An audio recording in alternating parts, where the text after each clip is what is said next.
밤하늘을 올려다본 적이 있나요? 셀 수 없이 많은 별들이 어둠 속에서 조용히 빛나고 있을 때 문득 이런 생각이 스쳐 지나갑니다. 저 별빛은 수천 년 전에 출발해 지금 내 눈에 닿고 있다는 것. 그리고 그 별을 바라보는 나는 도대체 어디에서 온 존재일까? 이 질문은 아주 오래되었습니다. 인류가 언어를 갖기 전부터, 어쩌면 불을 피우고 그 주위에 둘러앉았을 때부터 이미 시작된 질문입니다. 우리는 어디에서 왔는가? 어떻게 이렇게 되었는가? 왜 우리는 여기에 있는가? 이 질문은 과학의 영역이면서 동시에 철학의 영역이었습니다. 화석을 캐내는 손은 과학자의 것이지만 그 화석이 품고 있는 이야기를 듣고자 하는 마음은 시인의 것이기도 합니다.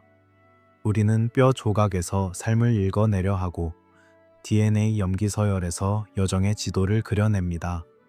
그리고 오랜 시간 동안 우리는 하나의 답을 믿어왔습니다. 그것은 단순하고 명료하며 어떤 의미에서는 아름답기까지 한 이야기였습니다. 아프리카, 거대한 대륙의 이름입니다.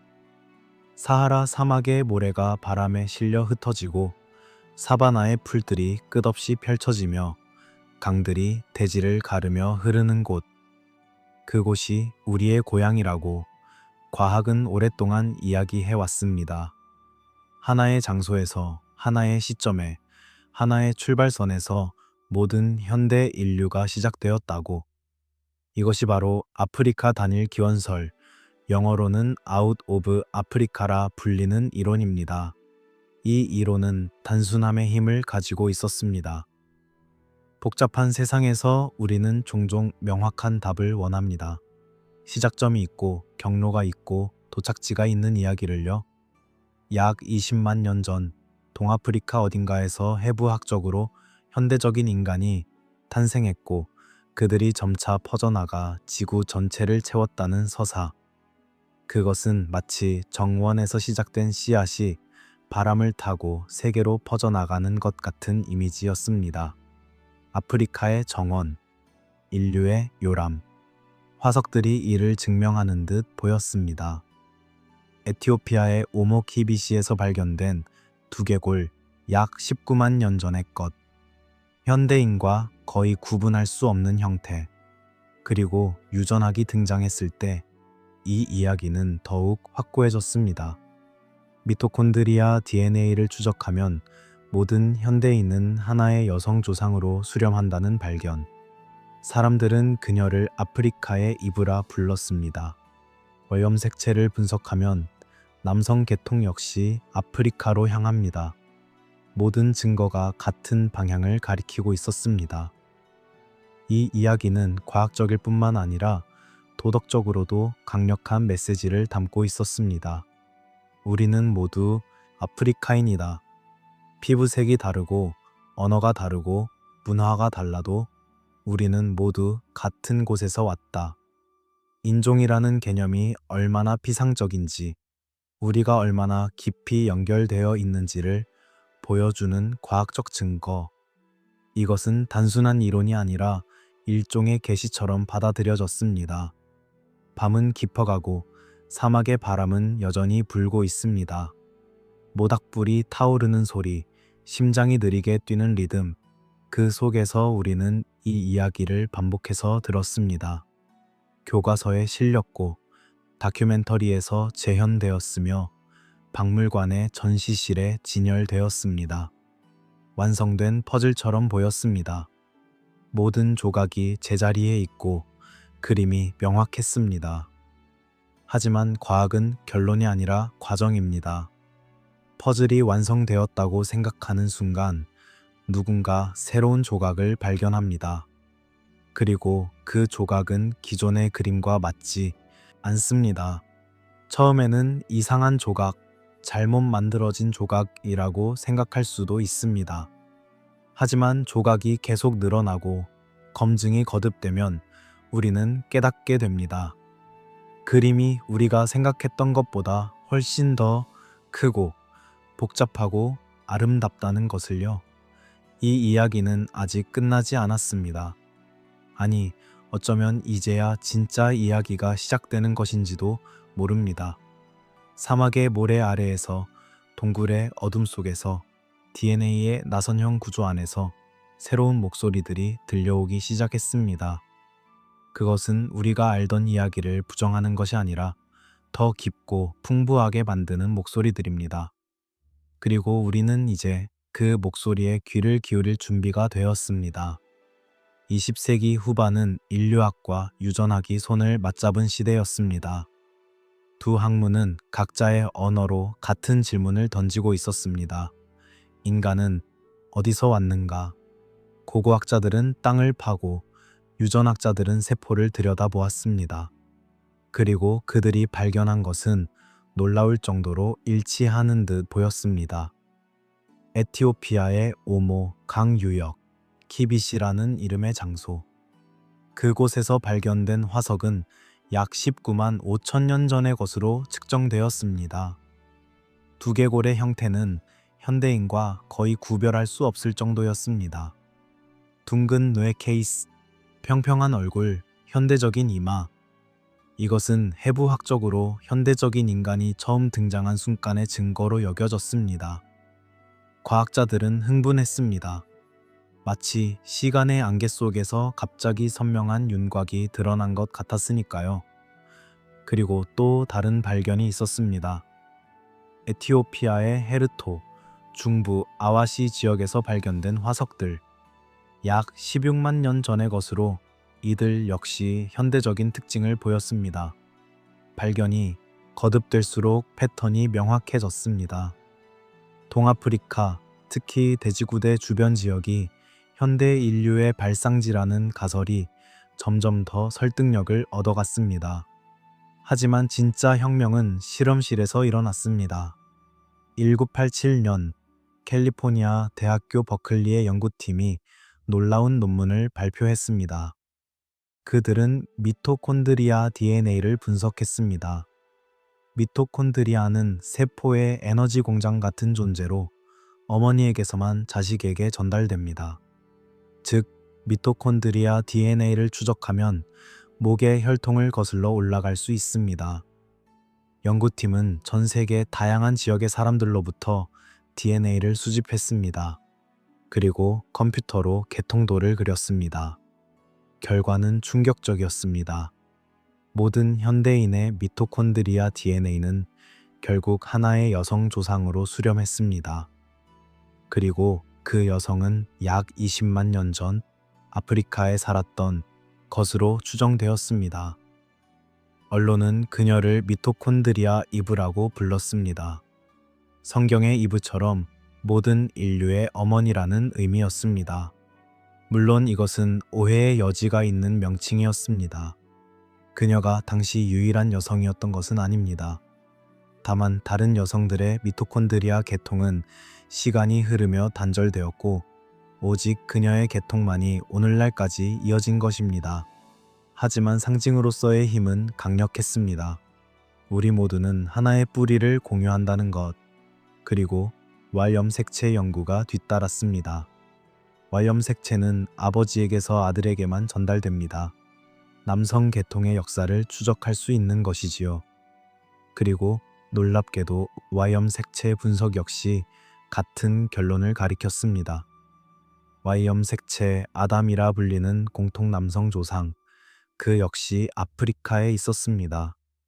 시기는 조금 달랐지만 장소는 같았습니다. 이 모든 증거가 합쳐지면서 아프리카 단일 기원설은 거의 정설로 받아들여졌습니다. 이것은 단순히 과학적 발견 이상의 의미를 가졌습니다. 이것은 인류에게 하나의 이야기를 선물했습니다. 우리는 모두 같은 곳에서 왔다. 우리는 형제자매다. 피부색의 차이는 겨우 수만 년 동안의 적응일 뿐, 본질적으로 우리는 하나다. 이 메시지는 특히 20세기 말의 세계에 강력하게 울려 퍼졌습니다. 인종차별과 편견이 여전히 만연한 시대에 과학이 우리는 모두 아프리카인이라고 선언한 것입니다. 유전적으로 우리는 놀라울 정도로 균질합니다. 인간과 침팬지 사이의 유전적 차이보다 서로 다른 침팬지 집단 사이의 차이가 더 큽니다. 인간은 유전적 병목을 거쳤고 그 결과 우리는 믿기 어려울 만큼 가까운 존재들입니다. 완성된 퍼즐처럼 보였습니다. 화석 증거는 동아프리카를 가리켰고 유전 증거도 같은 곳을 가리켰습니다. 연대도 대략 맞아떨어졌습니다. 약 20만 년 전 아프리카에서 우리의 이야기가 시작되었고 약 7만 년 전부터 우리는 아프리카 밖으로 나가기 시작했습니다. 유라시아로, 오세아니아로, 아메리카로 지구 전체를 채워나갔습니다. 이론의 안정감은 위안을 주었습니다. 우리는 답을 찾았다고 생각했습니다. 교과서는 이 이야기를 실었고 아이들은 학교에서 배웠습니다. 박물관은 지도를 걸어두었습니다. 아프리카에서 시작된 화살표들이 전 세계로 뻗어나가는 모습, 명확하고 단순하고 아름다웠습니다. 하지만 자연은 우리의 단순한 이야기를 좋아하지 않습니다. 자연은 복잡하고 예측 불가능하며 놀라움으로 가득합니다. 그리고 땅속 깊은 곳에서 오랜 침묵 끝에 새로운 목소리가 들려오기 시작했습니다. 그것은 아주 작은 균열이었습니다. 처음에는 눈에 띄지 않을 정도로 작았습니다. 하지만 균열은 점점 커졌고 결국 우리가 알던 그림 전체를 다시 보게 만들었습니다. 사막은 비밀을 잘 간직합니다. 모래는 모든 것을 덮고 바람은 흔적을 지우며 시간은 천천히 흐릅니다. 모로코의 제벨 이루드, 마라케시에서 서쪽으로 약 100km 떨어진 곳, 황량한 언덕과 바위로 이루어진 이곳에서 한때 광산이 운영되었습니다. 바라이트라는 광물을 캐내던 노동자들이 우연히 뼈를 발견했습니다. 인간의 것으로 보이는 두개골. 처음에는 큰 주목을 받지 못했습니다. 1960년대에 발견된 이 화석들은 네안데르탈인의 것으로 추정되었습니다. 북아프리카에서 발견된 고대 인류, 그 정도로 분류되고 잊혔습니다. 하지만 과학은 포기하지 않습니다. 수십 년이 흐른 뒤 새로운 연구팀이 제벨 이루드로 돌아왔습니다. 그들은 더 정밀한 도구를 가지고 있었고 더 많은 질문을 품고 있었습니다. 2000년대 발굴이 재개되었습니다. 그리고 놀라운 발견이 이어졌습니다. 더 많은 두개골, 턱뼈, 석기들. 그리고 무엇보다 중요한 것은 연대 측정이었습니다. 첨단 기술을 동원한 측정 결과 이 화석들은 약 31만 5천 년 전의 것으로 밝혀졌습니다. 30만 년 이상. 이것은 기존에 알려진 가장 오래된 호모 사피엔스, 화석보다 10만 년 이상 더 오래된 것이었습니다.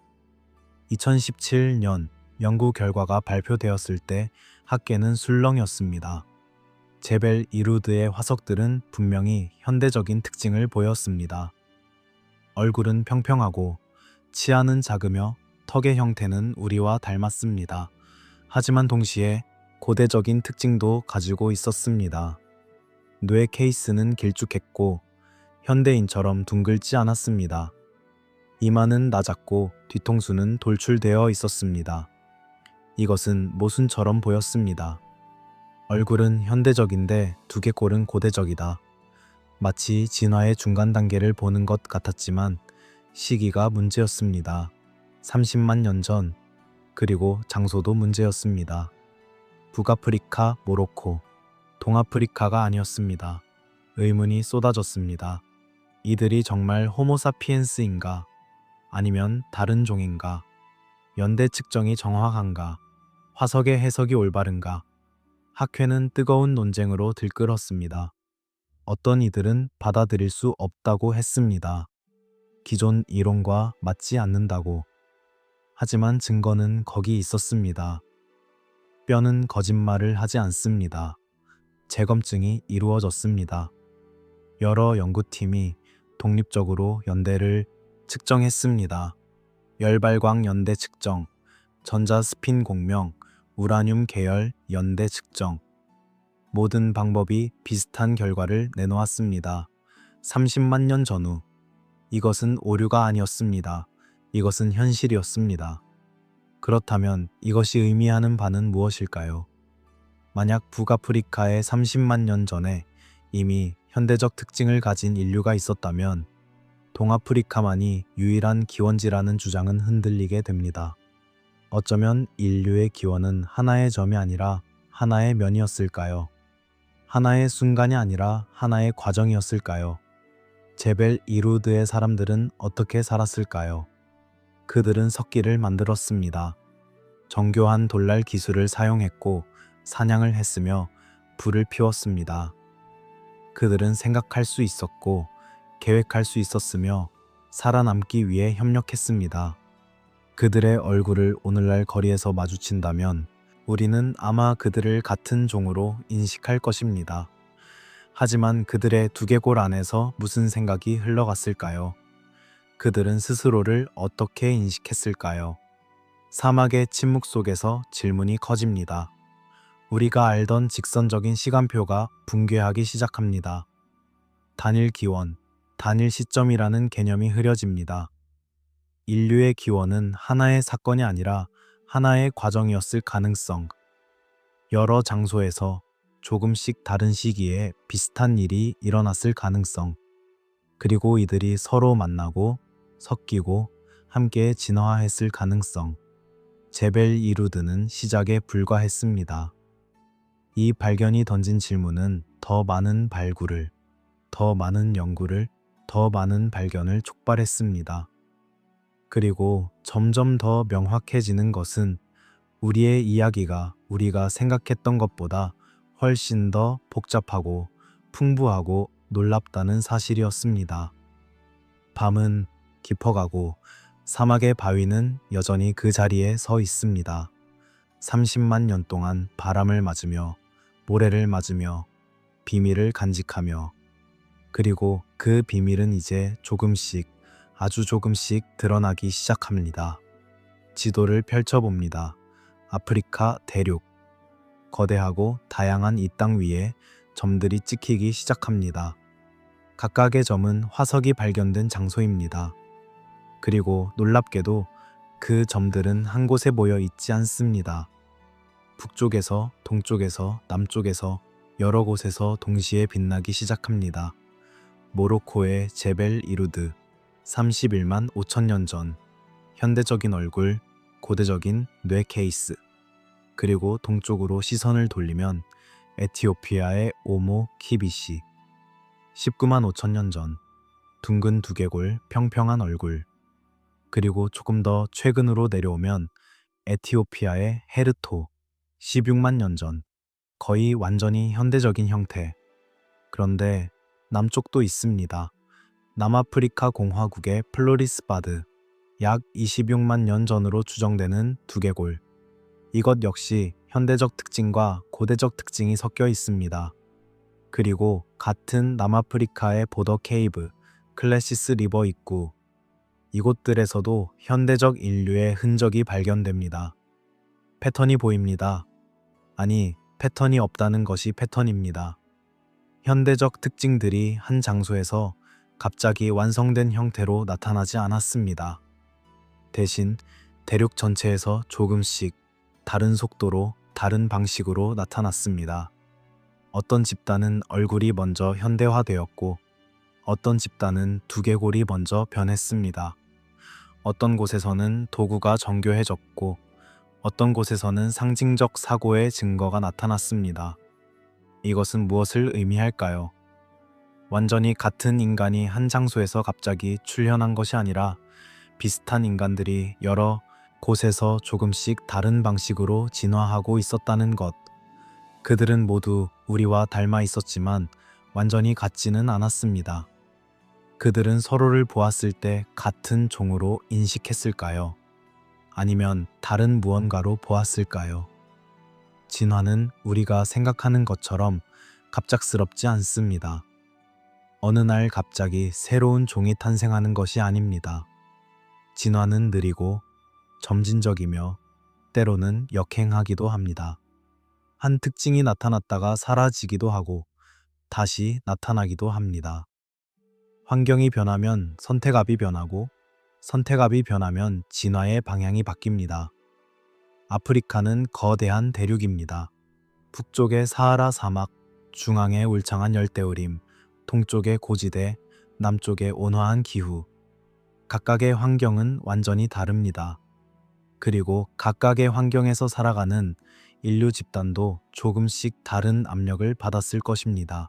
사막에서는 물을 찾는 능력이 중요했을 것이고, 고지대에서는 저산소 환경에 적응하는 것이 중요했을 것입니다. 해안에서는 조개를 캐고 물고기를 잡는 지식이 생존을 좌우했을 것입니다. 그러니 당연히 이들은 조금씩 다르게 진화했을 것입니다. 하지만 완전히 갈라지지는 않았습니다. 왜냐하면 그들은 때때로 만났으니까요.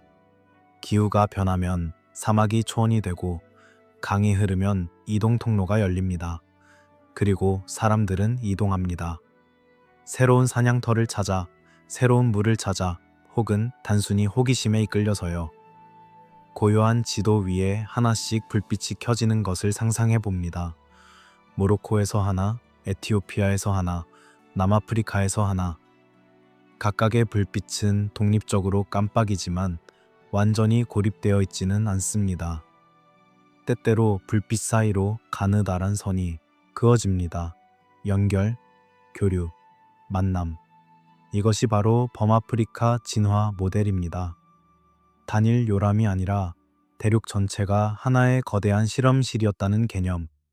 여러 집단이 서로 다른 혁신을 이루어내고 그것이 때때로 교환되고 전파되고 통합되었다는 것. 이것은 단순한 이야기가 아닙니다. 복잡하고 혼란스러우며 정리하기 어렵습니다. 하지만 바로 그 복잡함이 진실에 더 가까울지도 모릅니다. 질문이 바뀝니다. 더 이상 우리는 어디서 시작되었는가? 라고 묻지 않습니다. 대신 우리는 어떻게 함께 시작되었는가? 라고 묻습니다. 어떻게 서로 다른 곳에서 비슷한 진화가 일어났는가? 무엇이 그들을 연결했는가? 언제 그들은 만났는가? 그리고 만났을 때 무슨 일이 일어났는가? 별들이 하늘에서 빛나듯 고대 인류의 집단들도 대륙 위에서 빛났습니다. 각자의 빛을 내며 때로는 만나고 때로는 헤어지며 그리고 그 모든 빛이 모여서 결국 우리가 되었습니다. 인류 진화를 이해하는 새로운 방식이 등장했습니다. 더 이상 가계도나 나무로 그려지지 않습니다. 대신 네트워크로 그려집니다. 여러 개의 점들이 선으로 연결되고 그 선들은 때로 끊어지고 때로 다시 이어집니다. 이것은 훨씬 더 현실을 반영하는 모델입니다. 생명은 직선으로 흐르지 않으니까요. 상상해 봅니다. 약 30만 년 전의 아프리카를 사하라는 지금처럼 거대한 사막이 아니었습니다. 비가 더 많이 내렸고 강들이 흘렀으며 초원이 펼쳐져 있었습니다.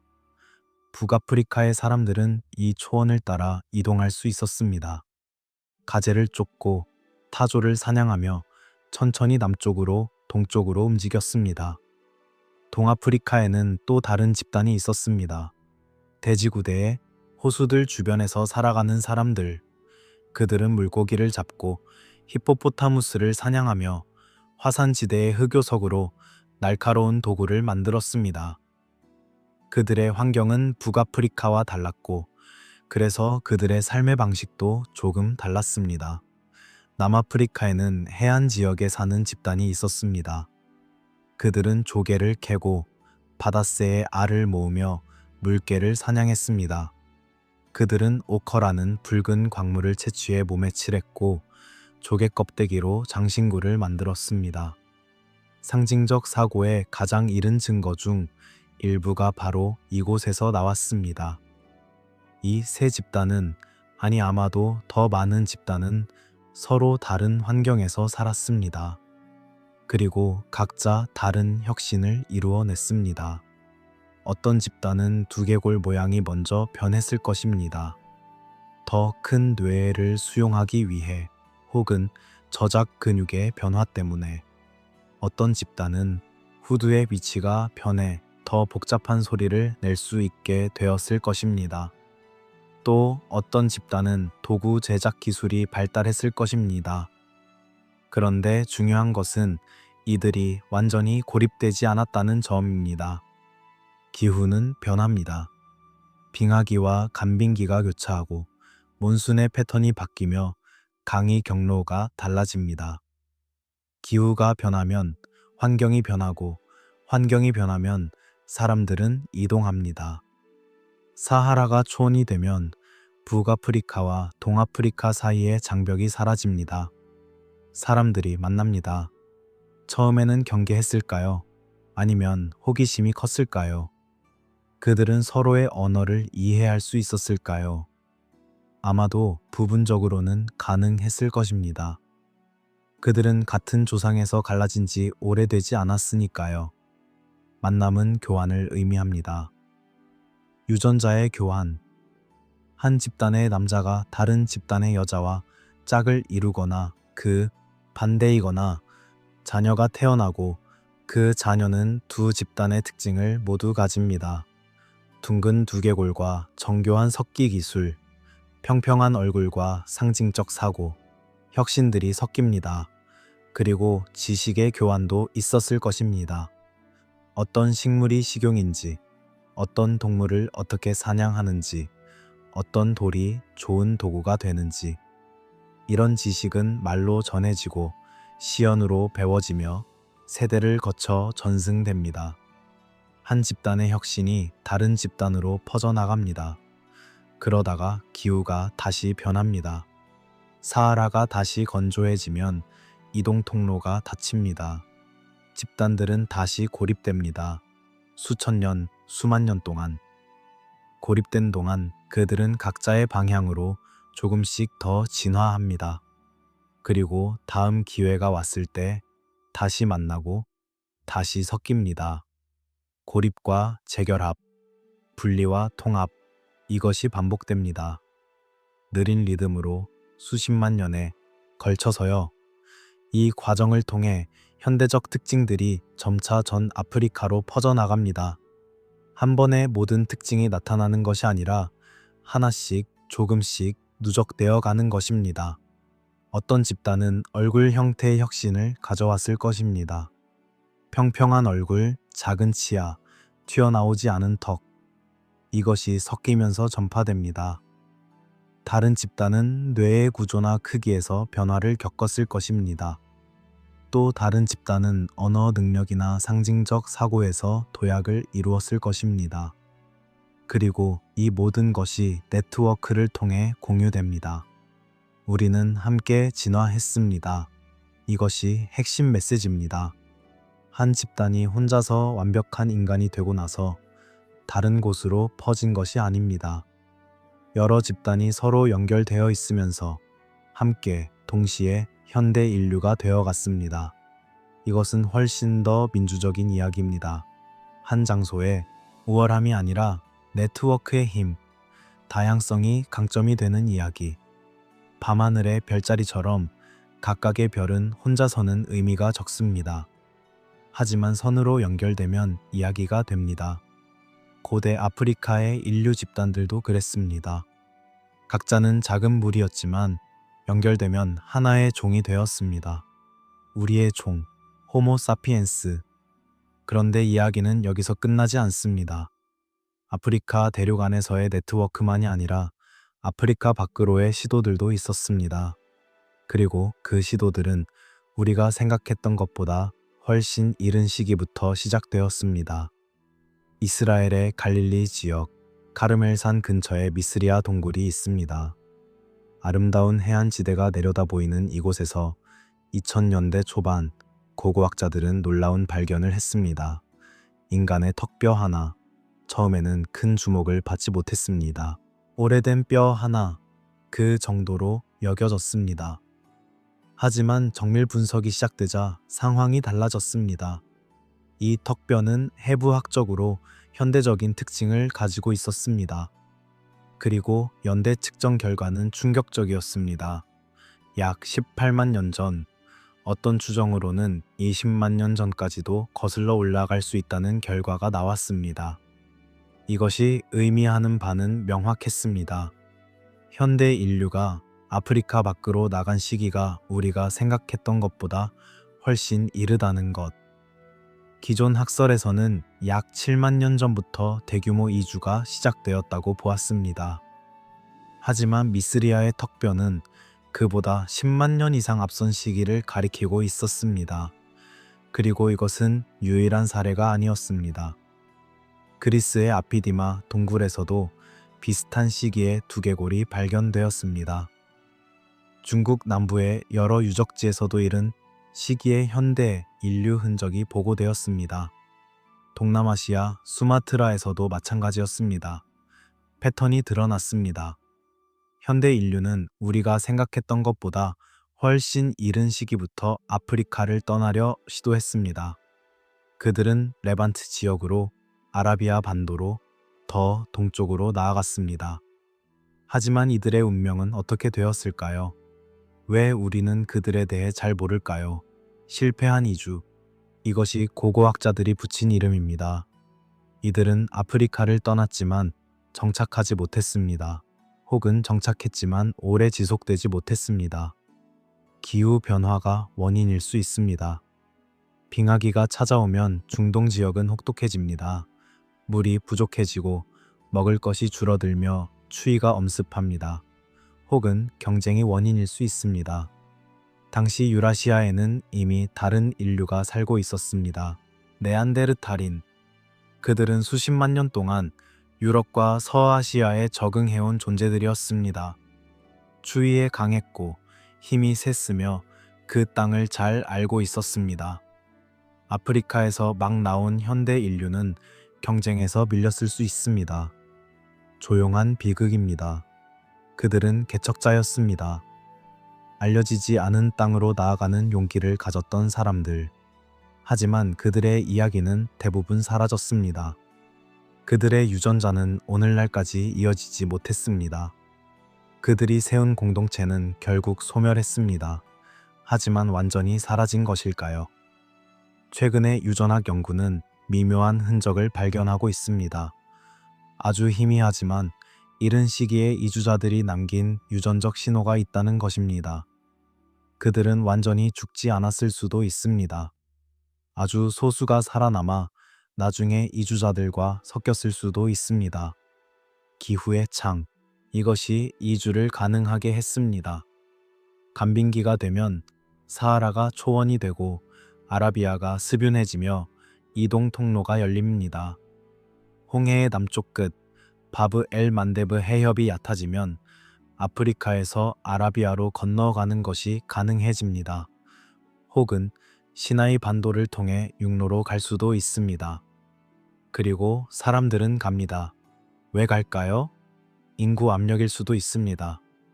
한 지역에 사람이 너무 많아지면 일부는 새로운 땅을 찾아야 합니다. 호기심일 수도 있습니다. 저 산 너머에는 무엇이 있을까? 저 지평선 끝에는 무엇이 기다리고 있을까? 아니면 그냥 이동의 본능일 수도 있습니다. 인간은 움직이는 존재니까요. 느린 호흡으로 상상해 봅니다.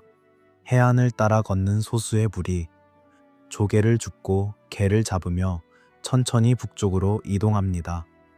그들은 자신들이 새로운 대륙으로 간다는 것을 알았을까요? 아마 몰랐을 것입니다. 그들에게는 그냥 다음 해변, 다음 만, 다음 간거귀일 뿐이었을 겁니다. 그렇게 세대를 거쳐 조금씩 그들은 퍼져나갔습니다. 어떤 무리는 레반트에 정착하려 했습니다. 미스리아 동굴의 사람들처럼. 하지만 기후가 변하고 그들은 사라졌습니다. 다른 무리는 더 동쪽으로 아라비아 반도를 따라 페르시아만 연안을 지나 인도로 동남아시아로 갔을 수도 있습니다. 하지만 그들도 대부분 흔적을 남기지 못했습니다.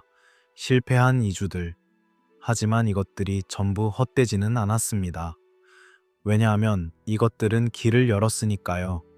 경로를 탐색했고 가능성을 증명했으며 어쩌면 후대에게 이야기로 전해졌을지도 모릅니다. 저 너머에 땅이 있다고, 가능하다고, 그리고 결국 약 7만 년 전부터 더 큰 규모의 이주가 시작됩니다. 이번에는 성공합니다. 이들은 정착하고 번성하며 오늘날의 모든 비아프리카 인류의 조상이 됩니다. 왜 이번에는 성공했을까요? 운이 좋았을 수도 있습니다. 기후의 창이 더 오래 열려 있었을 수도 있습니다. 혹은 그들이 더 나은 기술을 가지고 있었을 수도 있습니다. 더 효율적인 석기, 더 복잡한 사회 조직, 더 발달한 언어. 하지만 중요한 것은 그들도 혼자가 아니었다는 점입니다. 유라시아에 도착했을 때 그들은 다른 인류를 만났습니다. 그리고 그 만남이 오늘날의 우리를 만들었습니다. 이동과 호기심. 이것은 인류의 본성입니다. 우리는 결코 한 곳에 머물지 않습니다. 새로운 지평을 찾고 미지의 땅으로 나아가며 불가능해 보이는 여정을 시도합니다. 실패하더라도 다시 시도합니다. 이것이 우리를 인간으로 만드는 것의 일부입니다. 유라시아의 추운 대지 위에서 두 인류가 마주쳤습니다. 한쪽은 아프리카에서 온 이주자들, 현대 인류. 다른 한쪽은 수십만 년 동안 이곳에 살아온 원주민, 네안데르탈인. 이 만남은 어떠했을까요? 적대적이었을까요? 아니면 평화로웠을까요? 오랫동안 우리는 이 만남을 대체의 이야기로 이해했습니다. 현대 인류가 도착하고 네안데르탈인이 사라졌습니다. 시간적 순서가 맞아떨어졌습니다. 그래서 우리는 가정했습니다. 우리가 그들을 밀어냈다고, 경쟁에서 이겼다고, 어쩌면 전쟁이 있었을지도 모른다고.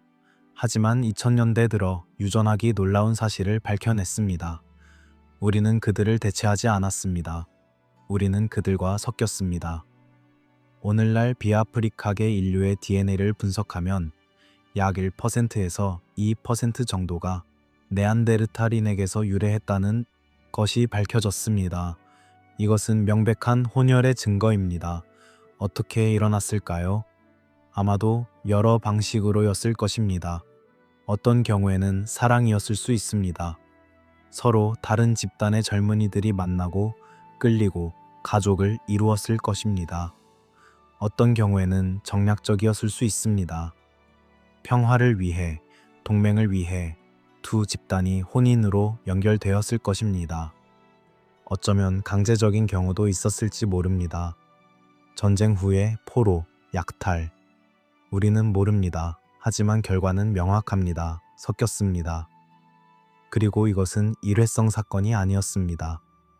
여러 시기에, 여러 장소에서 반복적으로 일어났습니다. 유전학적 분석은 적어도 몇 차례 이상의 혼혈 사건을 가리킵니다. 중동에서, 유럽에서, 중앙아시아에서 수만 년에 걸쳐서요. 네안데르탈인만이 아니었습니다. 시베리아의 데니소바 동굴에서 발견된 손가락뼈 하나가 또 다른 놀라움을 가져왔습니다. 이 뼈에서 추출한 DNA는 네안데르탈인도 아니고 현대 인류도 아닌 제3의 인류를 가리켰습니다. 데니소바인. 우리는 그들의 화석을 거의 가지고 있지 않습니다. 손가락뼈 몇 개, 턱뼈 하나, 치아 몇 개. 그게 전부입니다. 하지만 DNA는 그들이 실존했고 광범위하게 퍼져 있었으며 우리와도 섞였다는 것을 증명합니다. 오늘날 멜라네시아인, 오스트레일리아 원주민, 파푸아뉴기니 사람들의 DNA에는 약 4%에서 6%의 데니소바인 유전자가 섞여 있습니다. 이것은 네안데르탈인보다 훨씬 높은 비율입니다. 동아시아와 남아메리카 원주민에게서도 데니소바인의 흔적이 발견됩니다. 더 놀라운 것은 이 유전자들이 단순한 흔적이 아니라는 점입니다. 그것들은 기능합니다. 히말라야 고지대에 사는 티베트인들은 저산소 환경에 놀랍도록 잘 적응되어 있습니다. 그들의 혈액은 낮은 산소 농도에서도 효율적으로 작동합니다. 이 능력의 일부가 데니소바인에게서 물려받은 유전자에서 온다는 것이 밝혀졌습니다. EPS1이라는 유전자. 이것은 데니소바인이 고지대에 적응했고 그 적응이 유용해서 자연 선택에 의해 우리에게 남았다는 것을 의미합니다. 면역 유전자도 마찬가지입니다. 네안데르탈인과 데니소바인에게서 물려받은 일부 유전자들은 우리의 면역 체계를 강화했습니다. 새로운 병원균에 대한 저항력을 높여주었습니다. 아프리카에서 유라시아로 이주한 현대 인류는 완전히 새로운 질병 환경에 직면했습니다.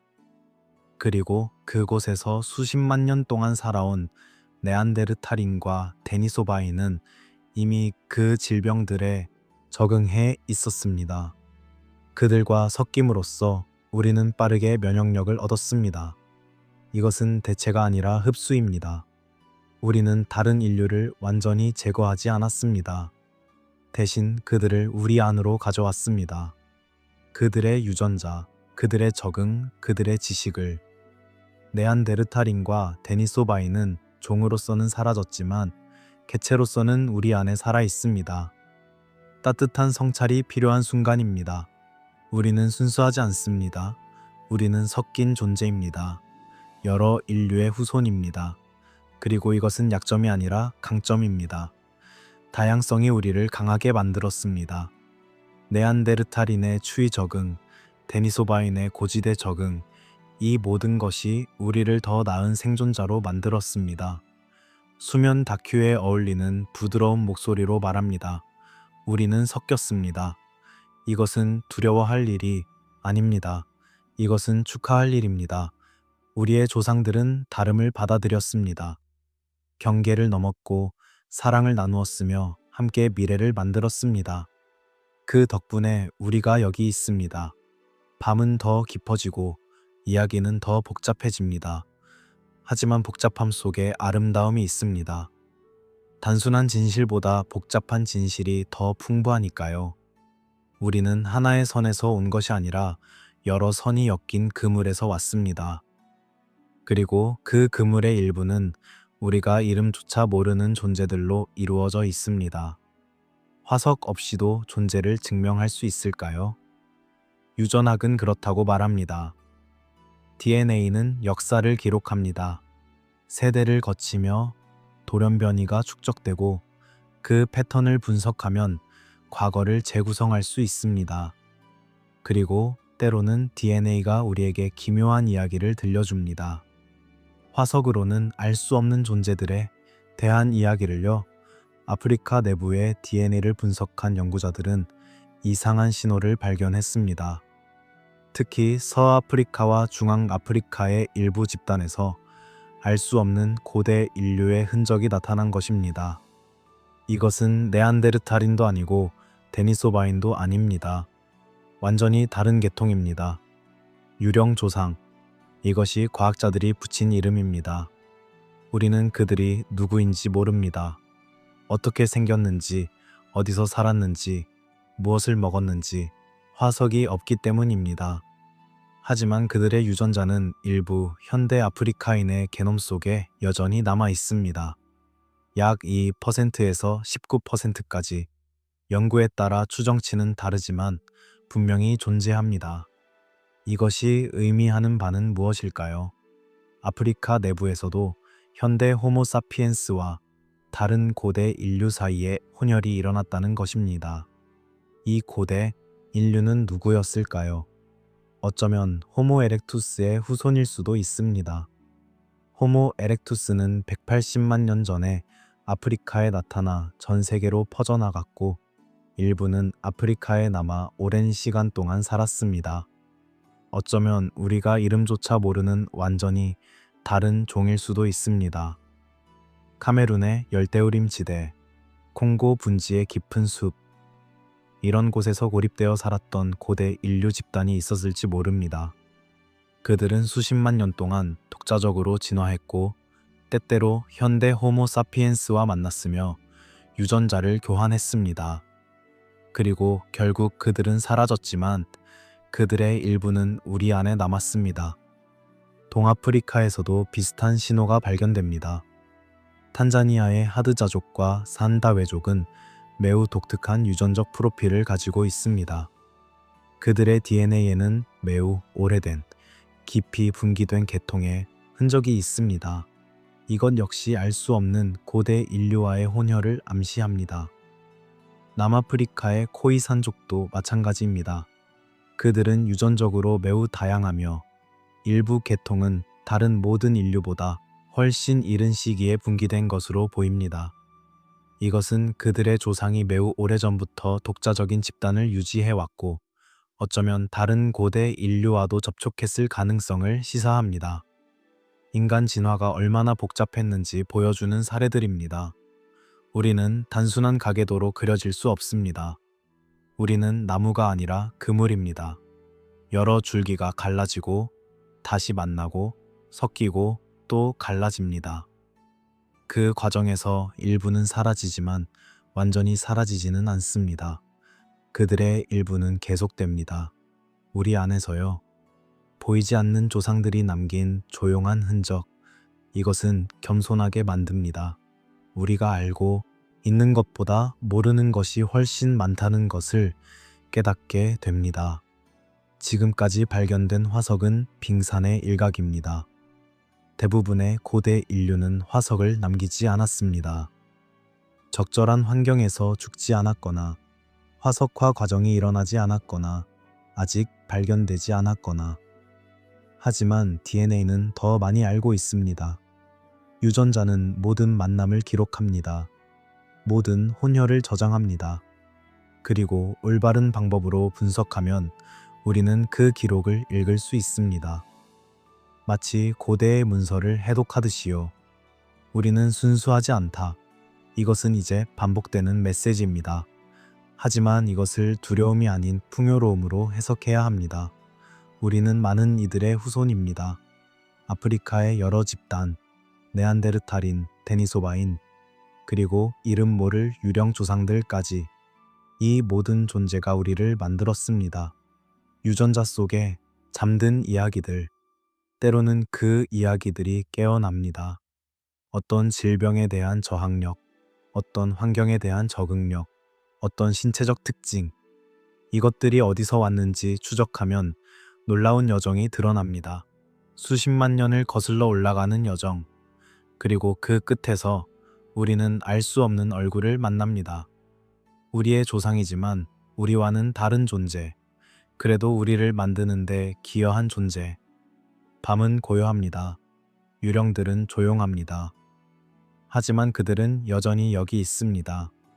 우리의 세포 하나하나에, 우리의 DNA 한 가닥 한 가닥에. 그들은 사라지지 않았습니다. 그들은 변형되었을 뿐입니다. 우리로요.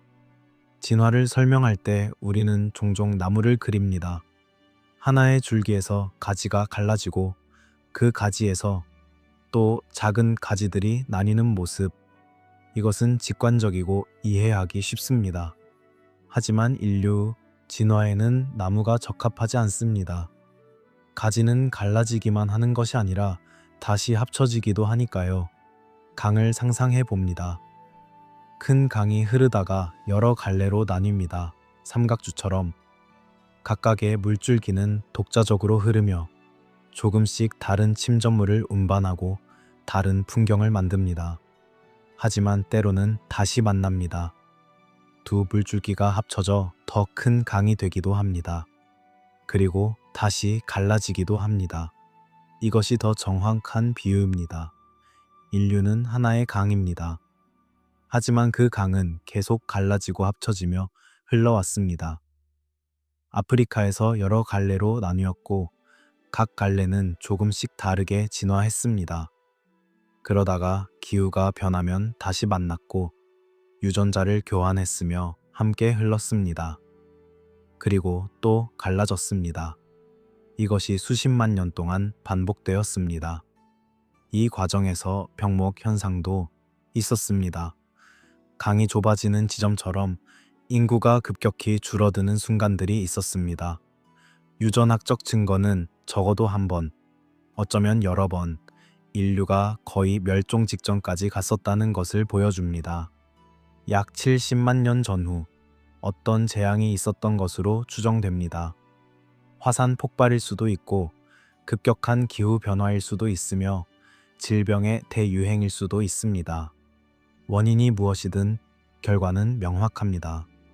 인류의 개체 수가 극도로 줄어들었습니다.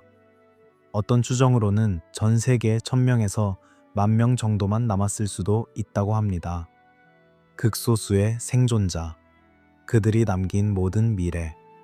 오늘날 지구상의 80억 인류는 모두 그 극소수의 후손입니다. 이것은 왜 우리가 유전적으로 이렇게 균질한지를 설명합니다. 침팬지는 우리보다 유전적 다양성이 훨씬 큽니다. 왜냐하면 그들은 병목을 겪지 않았거나 덜 심하게 겪었기 때문입니다. 병목을 통과하며 많은 것이 사라졌습니다. 많은 유전적 변이, 많은 문화적 지식, 많은 가능성들. 하지만 살아남은 것들은 강했습니다. 혹은 운이 좋았습니다. 아니, 아마도 둘 다였을 것입니다. 그리고 흥미로운 것은 비슷한 시기에 네안데르탈인과 데니소바인도 병목을 겪었다는 증거가 있다는 점입니다. 마치 같은 재앙이 모든 인류를 강타한 것처럼요. 세 종의 인간이 같은 위기에 직면했고 모두 간신히 살아남았습니다. 그리고 그 이후 그들의 경로는 갈라졌습니다. 호모 사피엔스는 결국 전 세계로 퍼져나갔습니다. 네안데르탈인은 유럽과 서아시아에 머물렀습니다. 데니소바인은 동아시아에 있었습니다. 하지만 그들이 만날 때 그들은 서로를 인식했습니다. 충분히 비슷해서 짝을 이룰 수 있었고 자손을 낳을 수 있었습니다. 그 자손은 생식 능력이 있었고 그래서 오늘날까지 그들의 유전자가 이어집니다. 우리가 공유하는 깊은 과거, 네안데르탈인, 데니소바인, 그리고 우리는 모두 약 60만 년에서 70만 년 전에 공통 조상에서 갈라졌습니다. 그 조상이 누구였는지는 확실하지 않습니다. 어쩌면 호모 하이델베르겐시스였을 수도 있고 아직 이름 붙여지지 않은 다른 종이었을 수도 있습니다. 하지만 그가 누구든 그는 우리 모두의 할아버지입니다. 이것은 인종 개념에 대한 강력한 반박입니다. 현대 인류 사이의 차이는 겨우 수만 년의 분리에서 비롯된 것입니다. 피부색, 머리카락 질감, 눈 모양, 이런 것들은 매우 표면적인 적응입니다. 햇빛의 강도, 온도, 습도에 대한 반응입니다. 그 아래에서 유전적으로 우리는 거의 동일합니다. 반면 우리와 네안데르탈인 사이의 차이는 수십만 년의 분리에서 비롯된 것입니다. 그런데도 우리는 여전히 짝을 이루고 자손을 남길 수 있었습니다. 이것은 종의 경계가 우리가 생각하는 것만큼 명확하지 않다는 것을 보여줍니다. 생물학은 연속선입니다. 범주는 우리가 이해를 돕기 위해 만든 것입니다. 유전자 관점에서 본 인간의 평등성. 이것은 과학이 우리에게 주는 선물입니다. 우리는 정말로 생물학적으로 거의 같습니다. 피부색으로 사람을 나누는 것은 눈동자 색으로 나누는 것만큼 무의미합니다.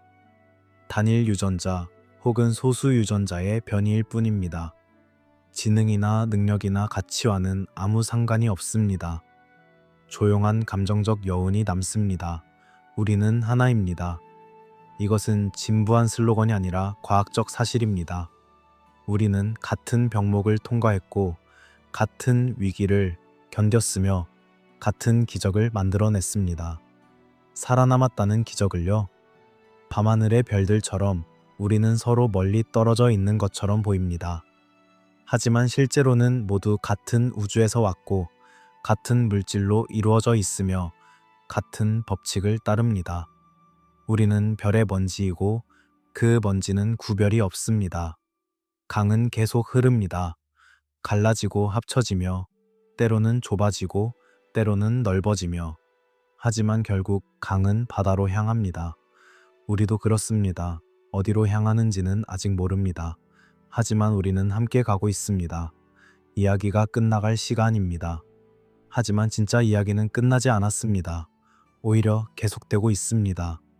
지금 이 순간에도 전 세계의 고고학자들은 땅을 파고 있습니다. 유전학자들은 DNA를 분석하고 있습니다. 그리고 새로운 발견이 계속 이루어지고 있습니다. 지난 10년 동안에만 얼마나 많은 것이 바뀌었는지 생각해 봅니다. 제벨 이루드의 발견, 데니소바인의 확인, 유령 조상의 증거, 이 모든 것이 최근의 일입니다. 그리고 앞으로 10년 동안 또 무엇이 발견될지 아무도 모릅니다. 어쩌면 더 오래된 호모사피엔스 화석이 발견될 것입니다. 40만 년, 50만 년 전에. 그렇다면 우리는 다시 한번 인류의 기원 시점을 재조정해야 할 것입니다. 어쩌면 완전히 새로운 고대 인류종이 발견될 것입니다. 아직 탐사되지 않은 동굴에서, 아직 발굴되지 않은 지층에서 DNA 기술도 계속 발전하고 있습니다. 더 오래된 샘플에서 더 적은 양의 물질로 더 정확한 정보를 추출할 수 있게 되고 있습니다.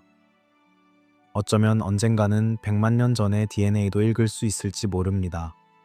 그렇게 되면 우리는 훨씬 더 멀리 과거를 볼 수 있을 것입니다. 과학은 완결이 아닌 진행형입니다. 이것은 과학의 약점이 아니라 강점입니다. 과학은 새로운 증거 앞에서 기꺼이 수정됩니다. 더 나은 이해를 위해 기존의 이론을 버릴 수 있습니다.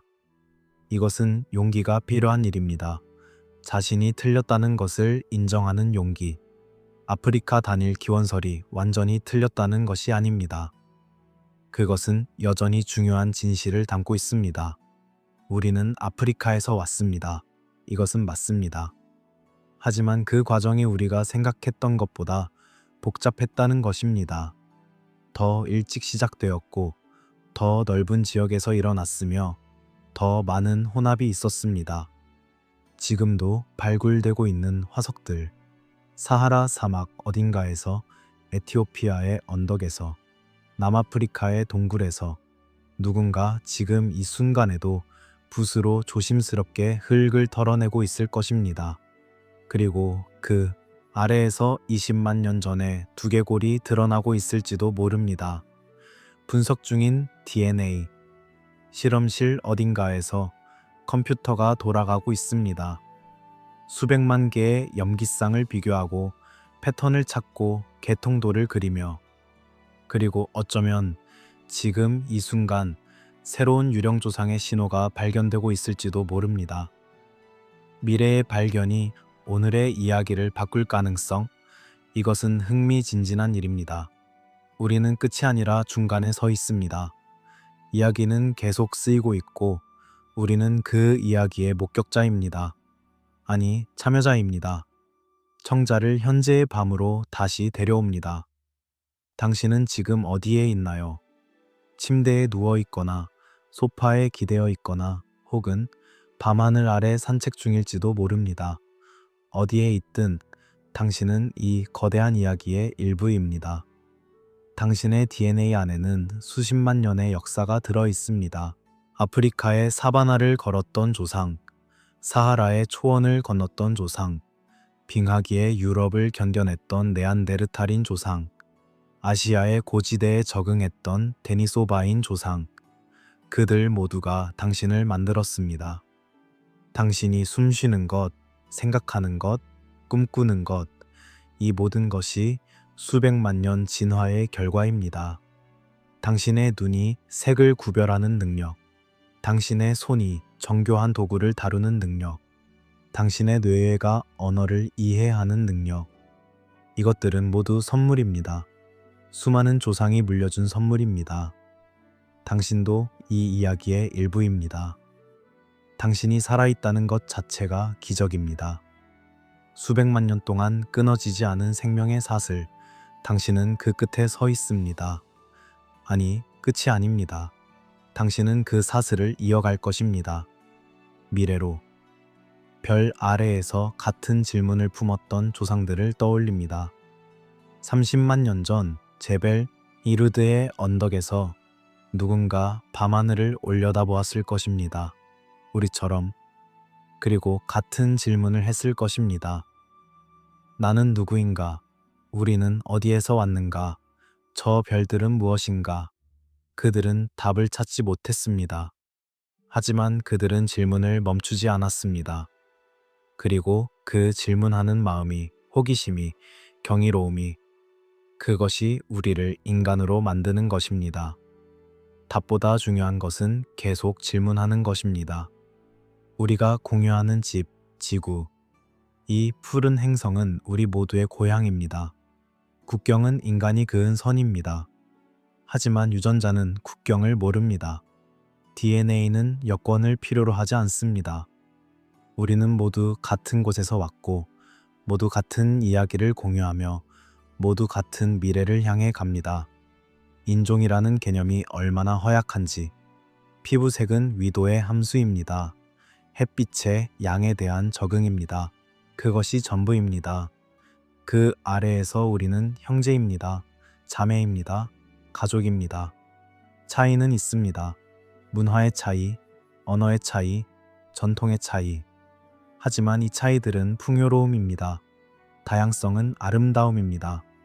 마치 숲이 한 종류의 나무만으로는 건강하지 못한 것처럼 인류도 다양성을 통해 강해집니다. 우리는 서로에게서 배웁니다. 항상 그래왔습니다.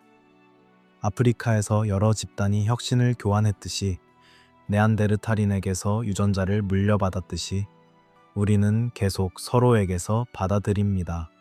이것이 우리의 본성입니다.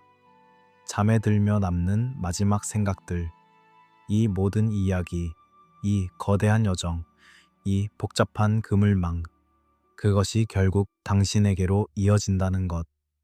당신이 그 모든 것의 집약이라는 것. 당신 안에 수십만 년이 살아있다는 것. 눈을 감습니다. 호흡이 느려집니다. 심장이 규칙적으로 뛰고 그 리듬은 수백만 년 동안 이어진 생명의 리듬과 같습니다. 당신의 조상들도 이렇게 잠들었습니다. 동굴에서, 사반에서, 해안에서, 산에서. 그들은 내일을 걱정했을 것입니다. 사냥은 성공할까? 날씨는 어떨까? 가족은 안전할까? 하지만 그들은 계속 살았습니다. 계속 시도했습니다. 계속 나아갔습니다. 그래서 당신이 여기 있습니다. 이 이야기는 계속됩니다. 지금도 이 순간에도 이야기는 쓰이고 있습니다. 태어나는 아이들, 발견되는 화석들, 해독되는 DNA, 모든 것이 이야기의 일부입니다. 그리고 당신도 그 이야기를 이어갑니다. 당신이 사는 것, 사랑하는 것, 꿈꾸는 것을 통해서요. 무엇이 우리를 인간으로 만드는가?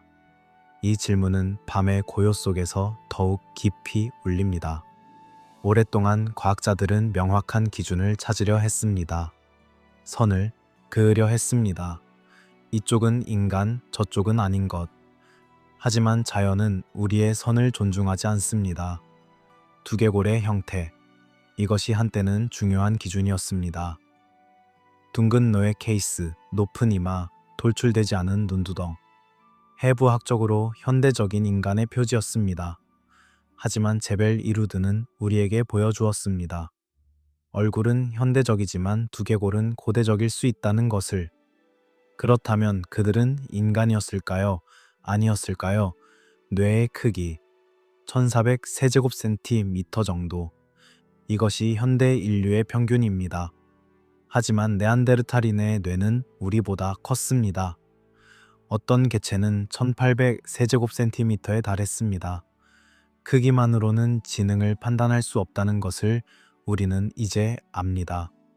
중요한 것은 구조이고 연결이며 무엇보다 그것이 어떻게 사용되었는가입니다. 도구. 인간은 도구를 만드는 존재라고 정의되었습니다. 하지만 침팬지도 도구를 만듭니다. 까마귀도 도구를 사용합니다. 그렇다면 복잡성이 기준일까요? 정교한 석기, 뼈로 만든 바늘, 투창기.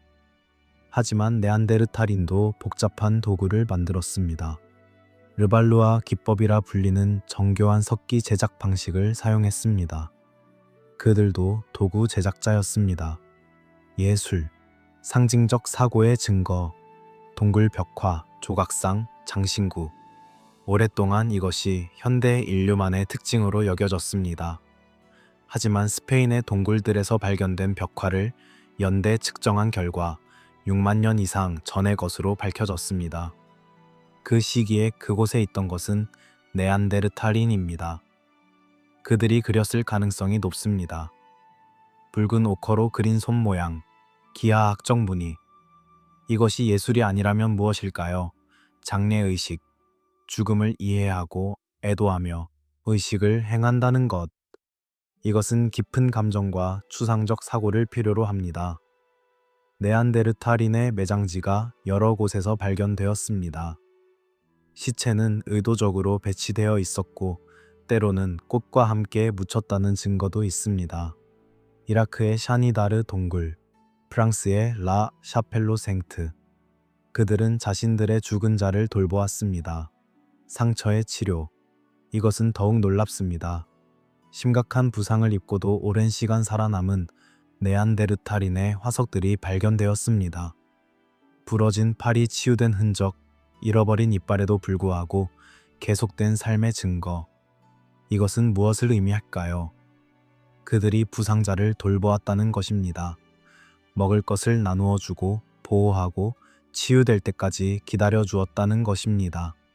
이것이 연민이 아니라면 무엇일까요? 협력 사냥. 대형 동물을 사냥하려면 계획이 필요합니다. 역할, 분담, 의사소통, 타이밍. 네안데르탈인은 매머드를 사냥했습니다. 들소를 몰았고 술록대를 추격했습니다. 이것은 복잡한 사회적 협력을 필요로 합니다. 그들은 함께 일할 수 있었습니다. 언어. 이것이 가장 어려운 질문입니다.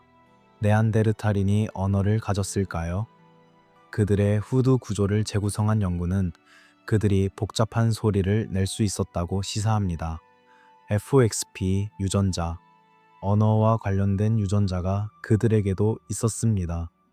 현대인과 같은 형태로요. 하지만 그들이 실제로 어떤 소리를 냈는지, 그것이 언어였는지는 알 수 없습니다. 화석은 말하지 않으니까요. 상상해 봅니다. 네안데르탈인 가족이 동굴 입구에 앉아 있습니다. 불이 타오르고 그림자가 춤을 춥니다. 그들은 서로를 바라보며 소리를 냅니다. 그것이 단순한 신호였을까요? 아니면 이야기였을까요? 그들도 웃었을까요? 노래했을까요? 사랑한다고 말할 수 있었을까요? 그들도 우리처럼 밤하늘을 올려다 보았을까요? 별들을 보며 무엇을 생각했을까요? 경외감을 느꼈을까요? 패턴을 찾으려 했을까요? 이야기를 만들어냈을까요? 우리는 알 수 없습니다. 하지만 그들이 우리와 다르지 않았을 것이라는 생각이 점점 강해집니다. 인간을 구분짓던 경계가 점점 흐려집니다. 우리가 특별하다고 생각했던 특징들, 하나씩 다른 인류에게서도 발견됩니다. 도구, 예술, 장래, 연민, 협력. 이 모든 것이 우리만의 것이 아니었습니다. 그렇다면 무엇이 우리를 특별하게 만들까요? 어쩌면 아무것도 아닐지 모릅니다. 어쩌면 우리는 특별하지 않을지 모릅니다. 단지 살아남은 것뿐일지 모릅니다. 네안데르탈인도 데니소바인도 그들이 조금 더 운이 좋았다면 지금 이 자리에 그들이 있을 수 있었습니다. 그리고 우리가 화석이 되었을 것입니다. 현대 인간이라는 개념 자체가 역사적 구성물일 수 있습니다. 우리가 만든 범주, 우리의 편의를 위한 구분. 자연은 범주를 모릅니다. 자연은 연속선을 알 뿐입니다. 점진적인 변화, 흐름, 전환. 어디서 하나가 끝나고 다른 것이 시작되는지 명확히 말할 수 없습니다. 판단을 내려놓습니다. 누가 더 인간적인지, 누가 덜 인간적인지. 이런 질문 자체가 잘못되었을지 모릅니다. 대신 우리는 그저 궁금해합니다. 그들은 어땠을까? 무엇을 느꼈을까? 어떻게 살았을까? 무엇을 사랑했을까? 밤은 깊고 질문만 남습니다. 답은 없어도 괜찮습니다. 때로는 질문하는 것만으로도 충분합니다. 그것이 어쩌면 우리를 인간으로 만드는 것일지도 모릅니다. 끝없이 질문하는 것. 역사는 승자의 기록이라고 합니다. 그리고 진화의 역사도 그러했습니다. 우리는 살아남은 자들의 이야기를 듣습니다. 성공한 종, 번성한 집단, 정복한 영토. 하지만 실패한 이들은 어떻게 되었을까요? 그들의 이야기는 누가 기억할까요? 수많은 인류 집단이 사라졌습니다. 이름도 없이, 흔적도 거의 없이. 아프리카의 어느 계곡에서 살다가 기후가 변해 사라진 무리. 아시아의 어느 숲에서 세대를 이어가다가 질병으로 전멸한 집단. 유럽의 어느 동굴에서 마지막 겨울을 견디지 못하고 얼어 죽은 가족. 네안데르탈인. 그들은 30만 년 이상 유라시아에서 살았습니다. 빙하기를 견뎌냈고 맹수들 사이에서 살아남았으며 혹독한 환경에 적응했습니다. 하지만 4만 년 전 그들은 사라졌습니다. 마지막 네안데르탈인이 죽었을 때 그는 자신이 마지막이라는 것을 알았을까요? 외로웠을까요? 두려웠을까요? 데니소바인, 우리는 그들의 얼굴조차 모릅니다. 몇 개의 뼈 조각만으로 그들의 존재를 압니다. 그들도 한때는 번성했을 것입니다. 아이들이 태어나고 사랑이 꽃피고 웃음이 울려 퍼졌을 것입니다. 하지만 이제 그들은 DNA 속의 신호일 뿐입니다. 호모 에렉투스. 거의 200만 년 동안 지구에 존재했던 종입니다. 인류 역사상 가장 성공적인 종 중 하나였습니다. 아프리카에서 시작해 아시아 전역으로 인도네시아까지 퍼져나갔습니다. 하지만 그들도 결국 사라졌습니다. 천천히, 조용히 새로운 종들에게 자리를 내어주며 호모 플로레시엔시스, 인도네시아의 플로레스 섬에서 발견된 작은 인류. 키가 1미터 남짓에 불과했지만 도구를 만들고 불을 사용했으며 섬의 생태계에 완벽히 적응했습니다. 하지만 2000년 전쯤 그들도 사라졌습니다. 화산 폭발 때문이었을까요? 현대 인류와의 경쟁 때문이었을까요? 우리는 모릅니다. 실패한 이주들, 아프리카를 떠났지만 정착하지 못한 무리들, 새로운 땅에 도착했지만 추위를 견디지 못한 이들, 질병에 저항력이 없어 사라진 개척자들. 그들의 뼈는 어딘가에 묻혀 있을 것입니다. 발견되기를 기다리며 혹은 영원히 발견되지 않을 채로. 끊긴 혈통들, 수천 세대를 이어온 가게가 어느 날 갑자기 끝나는 순간, 마지막 자손이 아이 없이 죽었을 때, 그 가문의 모든 기억, 모든 지식, 모든 이야기가 사라졌습니다. 누가 그들을 기억할까요? 사라진 언어들, 수만 개, 어쩌면 수십만 개의 언어가 인류 역사 동안 존재했다가 사라졌을 것입니다. 그 언어로 불렀던 노래, 그 언어로 전해졌던 신화, 그 언어로 속삭였던 사랑의 말, 모두 침묵 속으로 사라졌습니다. 하지만 그들은 완전히 사라진 것일까요? 조용히 살펴보면 그들이 남긴 것들이 보입니다. 석기. 전 세계에 흩어진 석기들은 누군가의 손길을 기억합니다. 돌을 쪼아 나를 세웠던 손. 그 손은 오래전에 흙이 되었지만 도구는 남았습니다. 그리고 그 도구를 통해 우리는 기술을 배웠습니다. 유전자. 네안데르탈인과 데니소바인의 DNA가 우리 안에 있습니다. 그들은 종으로서는 사라졌지만 개인으로서는 계속됩니다. 당신 안에서, 나 안에서, 우리 모두 안에서. 그들의 면역 유전자가 우리를 질병으로부터 보호하고 그들의 적응 유전자가 우리를 극한 환경에서 생존하게 합니다. 길. 그들이 걸었던 길은 우리도 걸었습니다. 아프리카에서 유라시아로 가는 경로. 그것을 처음 탐색한 것은 우리가 아니었습니다. 호모 에렉투스가 먼저 갔고 초기 호모사피엔스가 따라갔으며 우리는 그 길을 재발견했을 뿐입니다. 그들이 길을 열었습니다. 지식, 어떤 식물이 독이 있는지, 어떤 동물이 위험한지, 어떤 돌이 좋은 도구가 되는지, 이런 지식은 시행착오를 통해 얻어집니다. 누군가는 독을 먹고 죽었을 것입니다. 그래서 우리는 그 식물을 피합니다. 실패한 이들의 희생이 우리를 가르쳤습니다. 진화는 목적이 없습니다.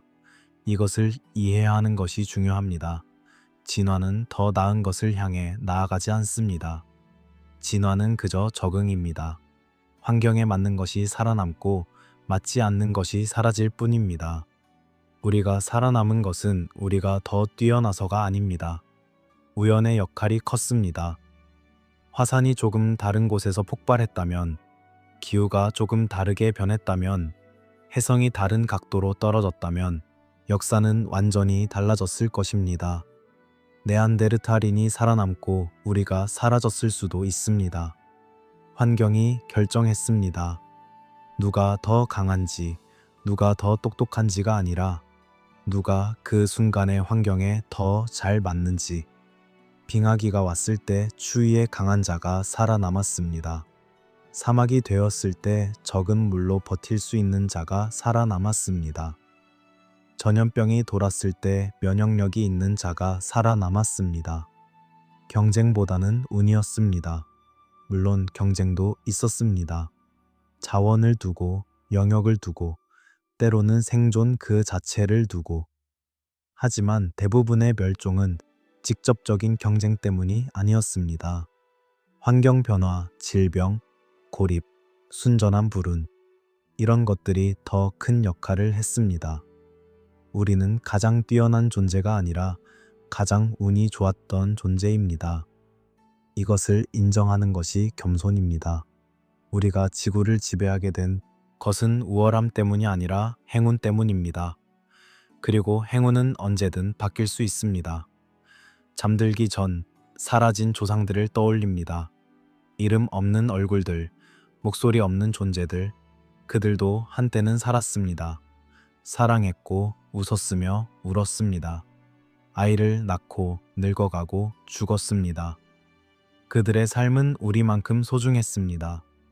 그들의 꿈은 우리만큼 생생했습니다. 그들에게 감사합니다. 그들이 살았기에, 시도했기에, 실패했기에 우리가 배울 수 있었습니다. 그들의 화석이, 그들의 유전자가, 그들의 도구가 우리에게 길을 보여줍니다. 그들은 사라지지 않았습니다. 그들은 변형되었을 뿐입니다. 교훈으로, 유산으로, 우리 안의 DNA 조각으로. 좋은 밤, 사라진 조상들이여. 당신들의 이야기는 끝나지 않았습니다. 우리가 기억하는 한 당신들은 계속됩니다. 지구는 숨을 쉽니다. 느리고 깊고 리듬감 있게. 빙하기가 오고 간빙기가 옵니다. 수만 년을 주기로 거대한 얼음이 대륙을 덮었다가 물러갑니다. 이것이 지구의 박동입니다. 그리고 그 박동에 맞춰 인류도 움직였습니다. 10만 년 전 빙하가 남쪽으로 확장됩니다. 유럽이 얼어붙고 시베리아가 얼음으로 뒤덮입니다. 해수면이 낮아지고 육지가 드러납니다. 영국과 유럽 대륙이 연결되고 인도네시아의 섬들이 하나로 이어집니다. 사람들은 걸어서 새로운 땅으로 갑니다. 그리고 기후가 따뜻해집니다. 얼음이 녹고 바다가 차오르며 땅이 다시 갈라집니다. 사막은 초원이 되고 초원은 숲이 됩니다. 사할의 비가 내립니다. 녹색 사하라, 고고학자들이 부르는 시기입니다.